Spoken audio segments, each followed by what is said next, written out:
Hello, and welcome to the Leap Lounge podcast. I'm your host, Joan Russell, a change coach and transformation strategist here to help you turn life's big changes into powerful growth. The Leap Lounge is both an in-person and online support squad for people ready to take bold leaps, whether in life, career, or purpose. If you're standing at the edge of something new and wondering, what's next? You're in the right place. Are you ready to leap into the unknown? Let's go.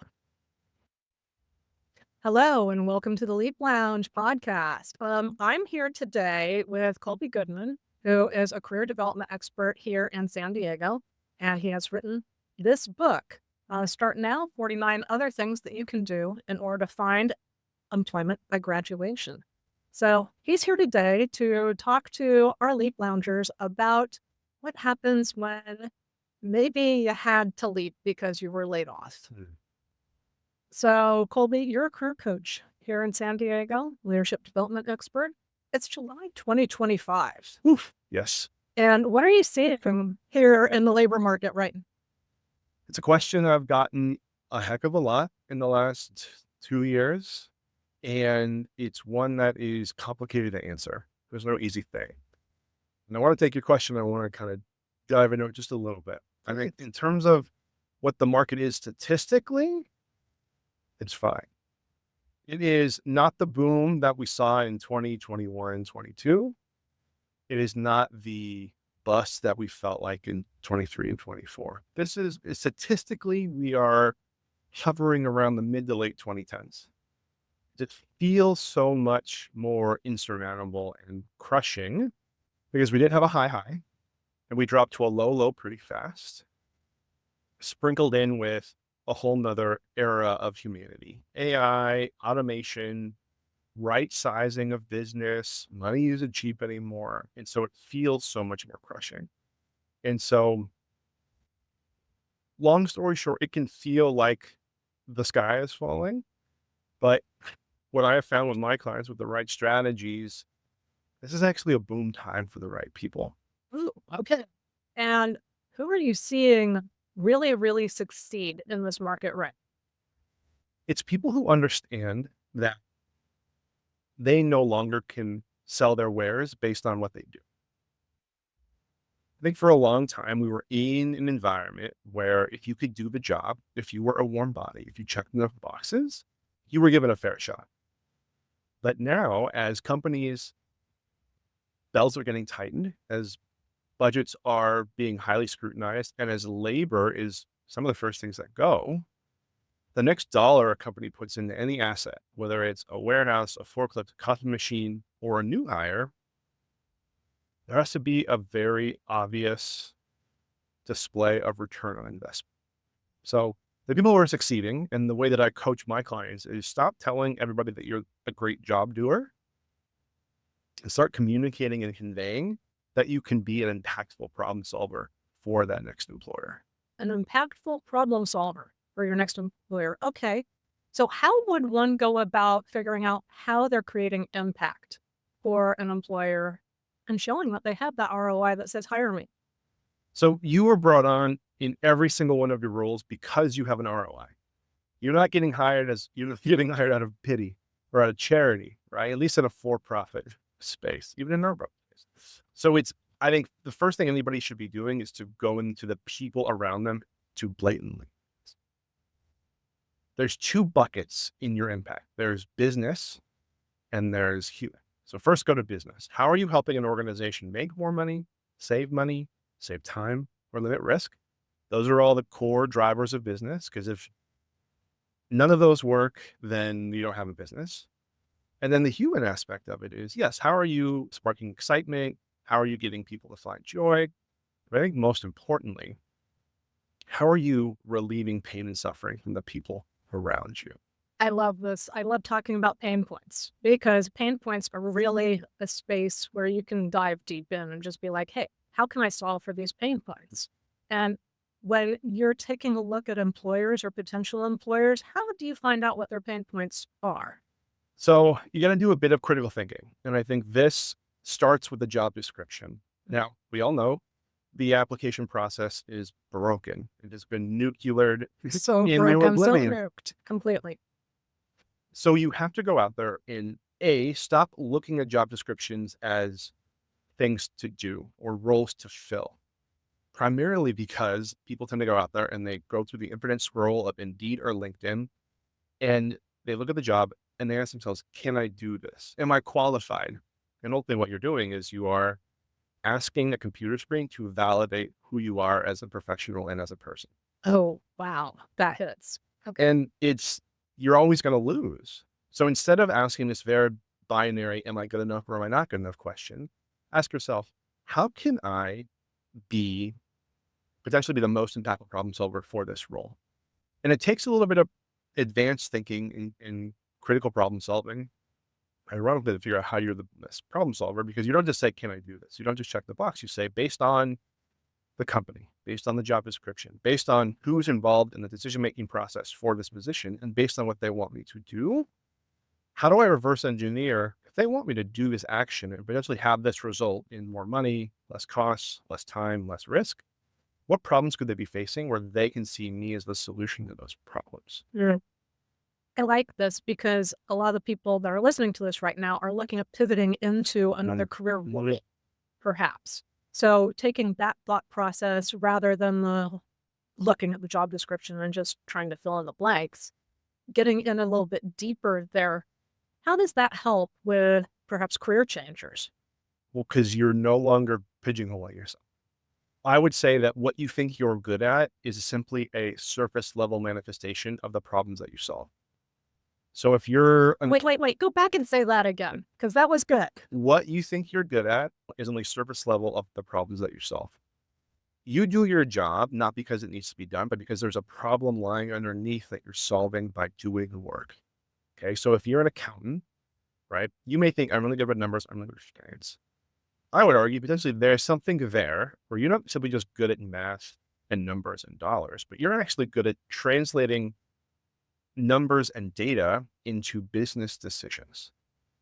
True. Yeah, and you would have to. You would have to be, right? Because ultimately, if you're not, then you're just a walking calculator at that Mhm. point. And so really, an exercise I take my clients through is this very simple but very powerful tool set from the Kaizen principle and project management.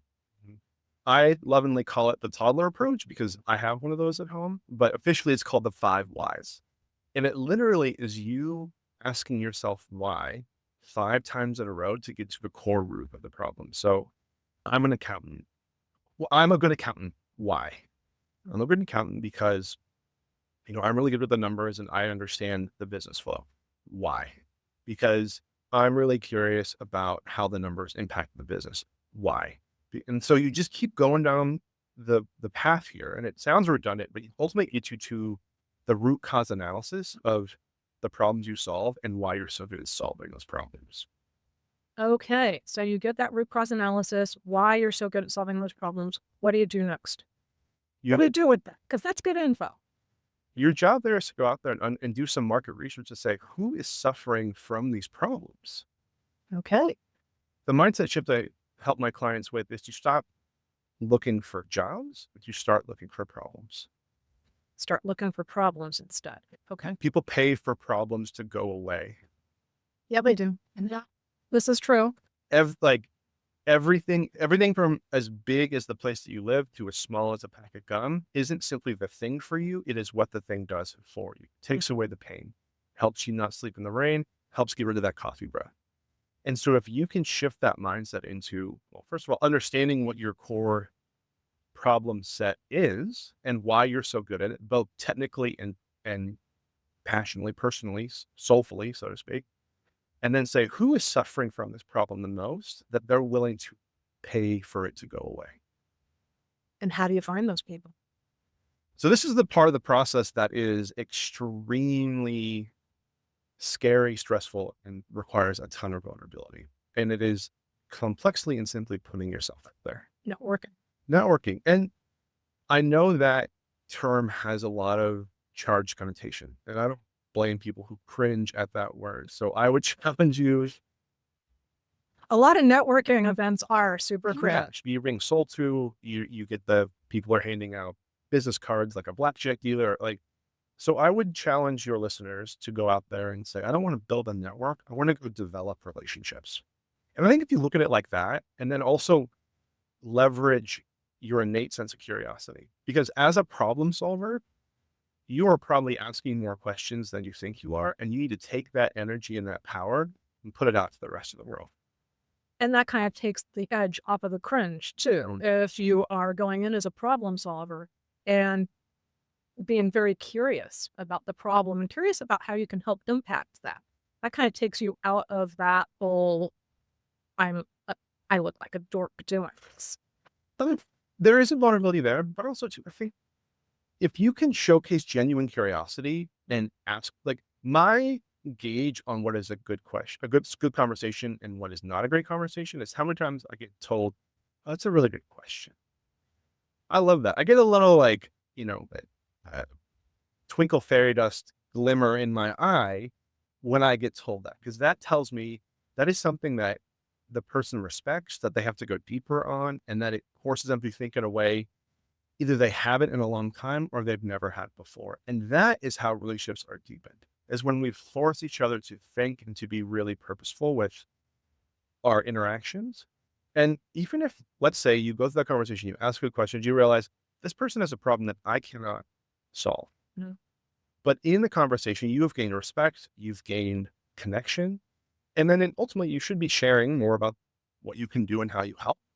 And then you equip that person who now is advocate of yours because they feel a connection to you. You're equipping them with language and with knowledge, not of what you do, but of problems that you solve. And then that person is then has their spidey sense of feeling about, well, let me think about who I know who is suffering from that problem. And then maybe I can introduce the two of you. Okay, so when you're thinking about this whole pattern, it's going through with what you do. And it's not just what you do, it's deeper. It's getting curious about how you do it and really diving deep into that. And then thinking about what problems you can solve. And then going out and talking with people and seeing, can I solve your problem? What problem do you have? What am I missing there? Is that pretty much it? I mean, it feels like there's so much more to it. I think it is what I see happen a lot in people, especially as they pivot from something from A to Z without going into the middle letters, all the way from extreme to extreme. Yeah. And I think you know about this, Jim. Coach. I'm in the middle of it. Is Let it, my coach it, and imposter syndrome. I've never done this before, so I can't. And I would argue imposter syndrome is good in the fact that it is your brain curtailing you over promising and underperforming, which is never good. But if you allow it too much power, then you never promise any. Or you promise and underdeliver. But I think those high achievers, people who want to have an impact, people who are good people, tend to undersell themselves because they are in such fear of disappointment of others. Ooh, tell me more about it. It's survival instinct. If we cannot risk ostracizing ourselves from the tribe, or else we will freeze and starve. It is the amygdala part of the brain, is the survival ship. We are still mentally in the cave. Okay? And so we tend not to put ourselves out there to say, I can do this, because then what if we really can't? And so we're keeping ourselves safe. And so then it's your job to go out there and to start, I think the most straightforward, I won't say easiest, the most straightforward thing that you can do right now is to start changing your language about how you talk about yourself. Excellent. So I'll use myself as an example. 12 years ago, I was an IT operations manager at an international software development firm. I had just kind of started my practice, had started a bit of an exit thing from my corporate career, and I was doing networking events. I was putting myself out there. And my language around, well, I am an IT professional, but I'm starting up this career coaching thing. And some stranger, some guardian angel out there whose name and face I don't remember, but I do remember this interaction, she told me, you need to skip to the end. You need to skip to the end. You need to say what you do. What is your heart and your passion behind? Don't say I'm this, but I'm looking to do this. Just be the damn thing. It's kind of just that fake it till you make it sort of thing. But It's more like being your future self. Yeah, it is authentically who you want to be. I get the fake it till you make it thing. The problem with that is that we try it and it feels real gross, and then we stop doing it after a while. Because it's inauthentic. Yeah, Yeah. Okay. it's like I think just trying it on. I am this because even if nobody can tell you you're not that, I think you're the only one that says that, right? It's true because what you show to people, people believe. They just do. Yeah. It's kind of funny that way. And I think people want to believe. I They think want to. we suffer from the spotlight issue, which is we think everybody's looking at us, everybody's judging us, but in all reality, Nobody cares. nobody cares because they're all worried about themselves. Very true. And so by Very putting true. yourself there more and using the language of your future self, you do start to rewire your brain. And so as you pivot, start using future self language and see how that changes you. See how people ask you different questions or introduce you to new people. Because I think you have to, I call it ownership. A lot of people, the biggest thing I get in my practice is, Kolby, I'm not good at selling myself. Then don't. But own what you do, own how you help. And the more that you can do that, the more you'll feel like you can and will. And the more that other people will say, oh, here's Sam. He is a solver of these problems. And you become a beacon for people who need you and who want to work with you. And that helps get around the machines as well. Well, and that's the biggest part of this. And it's funny, I'm actually flying off to Austin next week to talk to a bunch of HR people about how do you hire in the age of AI when resumes, everybody's fighting robots with robots, right? Totally. There's the applicant tracking system. There's automatic screeners. There's no AI bot interviews, which is extremely scary and unfortunate That's creepy as hell. and disheartening. On the employer side, on the employee side, there's ChatGPT, there's AI-driven resume automation. There's real-time interview cheating systems where it will spit you out a script It's so wild. in real time about the answers you give. It's crazy. And so I would argue this is an evolution of how we've been taught how to learn and how to exhibit value. I think this goes back all the way, and it's kind of what I talk in my book about how we have been indoctrinated. And I don't want to get too conspiracy theory here, but it's like we were taught as children, read the book, go to class, memorize the answers, take the test, put the right answers down, get an A. Very formulaic. We really understood what the expectation of success looked like. But in the quote unquote real world, that's a lot different. But the problem is everybody's coming at it in a way of let's find the right. And what we need to do is come at it and say, let's find the right thinker. Let's find the right problem solver and the right problem. And so as you go out there and say, I am a problem solver, what you're saying is, I don't do these things. Because in all honesty, like your boss doesn't really care that sausage is made. They just want to have dinner. That's it. So the way that you can evolve past the bots, not be replaced by AI, is to be very clear and practice often the problems you want to solve. And then the next step is to find a place where you are comfortable owning that out loud. Because you couldn't, we are past beyond the place of you working super hard and hoping somebody out there is going to recognize it and reward you for it. That doesn't happen. That gets you laid off, basically, in a lot of worlds. And so ownership is really key, and it's really uncomfortable because we were taught to work hard and let the work speak for itself. But you just can't afford to do that anymore. And so that has to be part of your practice too, is yes, be very clear about what you do, and then make sure you understand it and own it, and make sure other people are hearing it. It all sounds great. And in real life, that's really uncomfortable. How do you recommend that your clients get over themselves in a way? As kindly and as caringly as I'm going to say that, it's not about you. So when I started my business, I was not the best salesman. I was very uncomfortable, was very skittish, didn't want to make anybody do anything they didn't want to do. But what I realized is in taking that approach, people were hurting and suffering because of that. Because they were coming to me for help and I didn't dig deep enough, didn't ask good questions, didn't make them get real fast enough to make them realize they needed to take some kind of action, whether it was with me or somebody else or something else. And once you realize that when you don't own what you're really good at, when you're not out there solving the problems you solve, other people suffer. And so if you are, I think a lot of us are, we're driven by outward guilt.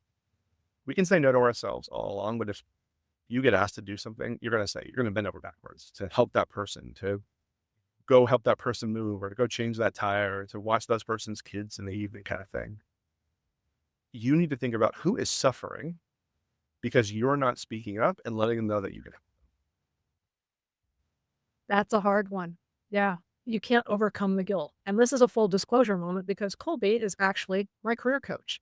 Back a little bit after I left corporate life, I came to him and said, "Hey, I think I need some help. I think I need to go back to going to Mhm. get a job, a job. And I'm looking that back in the face again right now. And that's one of the things that he said to me was, how can you own what you're good at and take it out there and tell other people at the same time and continue bringing them into your world? And I was like, I don't think I can do this. This is really hard. And he said, yeah, but they're depending on it, basically. Yeah.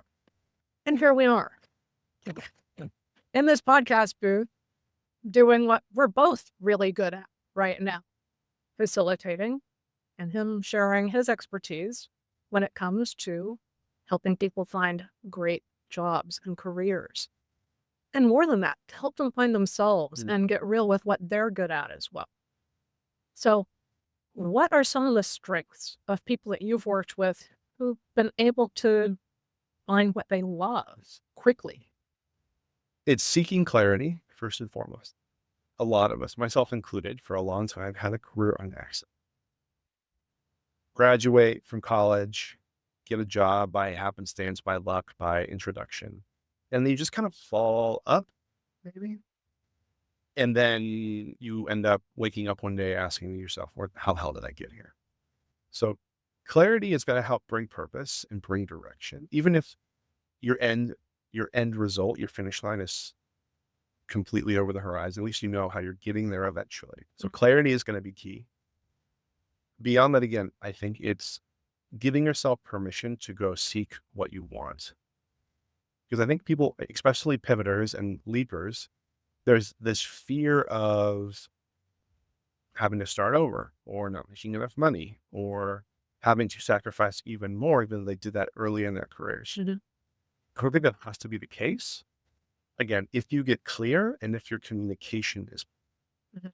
because again, even though you're not wanting to do the same thing exactly next as you did before as a pivoter or a leaper, the problems you're solving are going to be relatively the same. They may show up differently. What you're doing to solve them may be a slight difference, but the impact you're having on those people who are making those decisions and writing those checks are the same. So if you are looking to take more ownership, if you're looking to be more powerful, if you're looking to align your head, your heart, and your soul in your next position, it's really important that you get very clear again on the problems that you solve and how the people around you are impacted by them. And I would say the key part is to go outside yourself, to go ask, to go get curious. You have to get away from the keyboard and you put on real pants and leave the house to do this exploration. And it's really hard. It's so vulnerable. So like you're literally walking out into the unknown. But I do know, and I think this is a Tim Ferriss quote, the quality of your life is directly proportional to the number of uncomfortable conversations you're willing to have. Ooh, say that again. And I love Tim Ferriss, so this is a great quote. The quality of your life is directly proportional to the number of uncomfortable conversations you're willing to have. And for a long time, I took that as uncomfortable conversations for all parties. And No. and that's where I was mistaken because then it was like, well, okay, I have to like get real and like call people on their stuff and look for combat. But what I've recently discovered is I can evolve that quote into what are the conversations I'm avoiding, and those should be the first ones. Because ultimately, what I know happens is that we tend to delay that first conversation of asking How have I been able to help you? What is my impact here? What do you remember me by? Because our fear is that we're going to get crickets back. Mm. And then we are then going to be confirmed that we are worthless. We are nothing.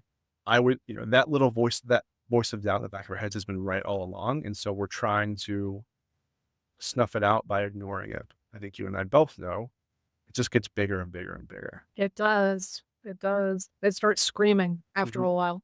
And it no longer becomes little in the back, it becomes loud in the front.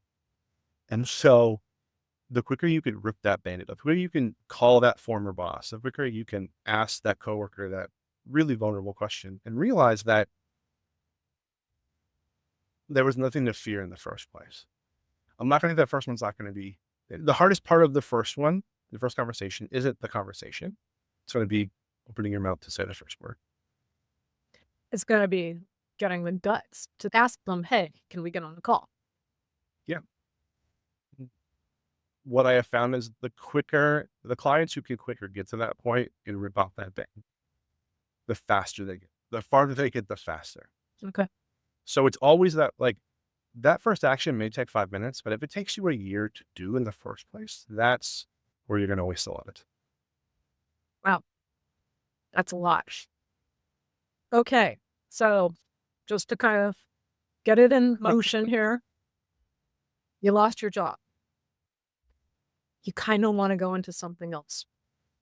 So it's getting clarity about what you want to do first, because it's what you like to do and what you're good at doing. And then you discover what you're really good at. You get drilled down more and more. All right. Give me the rest. Yeah. So it's shifting your mindset from job doer to problems, Yeah. Problem solver. because people always have problems. The job that you've done maybe won't exist tomorrow, but the problems will persist. So as long as you get, as you get clear on the problems, you have a leg to stand on, you become indispensable. And then it's your job to go out there and figure out who is suffering from these problems enough to take action. And then getting really, really clear with yourselves. And I think through what I love about the market research part of it, you're basically pressing your interview with zero expectation.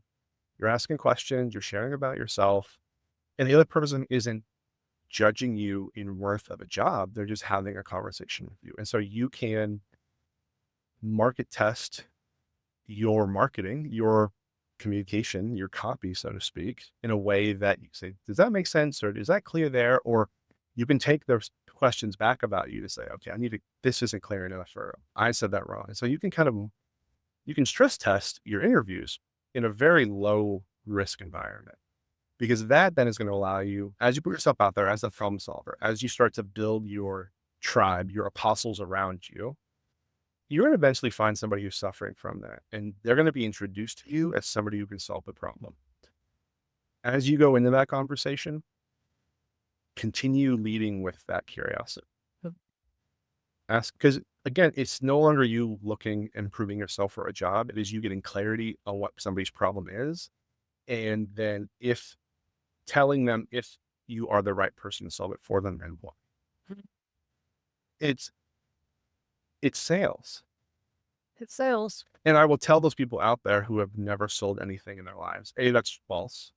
You've sold ideas, you've sold, projects, you've convinced people to take action, whether it's as small as going where to go for lunch to committing to you in a lifetime relationship. You've done a little bit of selling, but it's ensuring that you are putting yourself out there to understand before you deliver.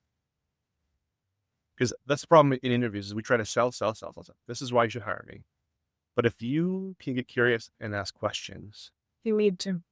and that way, it's a good fit. Because then what I will tell you is my clients who put this into action and also don't get offers from interviews, what they know is that, this was not a good fit in the first place.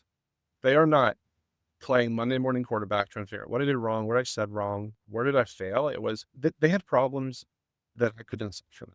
And it was nobody's fault and it wasn't personal. And they move forward with more clarity and more confidence. So long story short, it's about getting extremely clear on that problem, finding people who have that problem, and then double confirming that they have it and that you can pull from your experience to help yourself. Sometimes there's going to be a mismatch and it's not you, it could be them. It is what it is. It's just a mismatch. So you just move on to the next.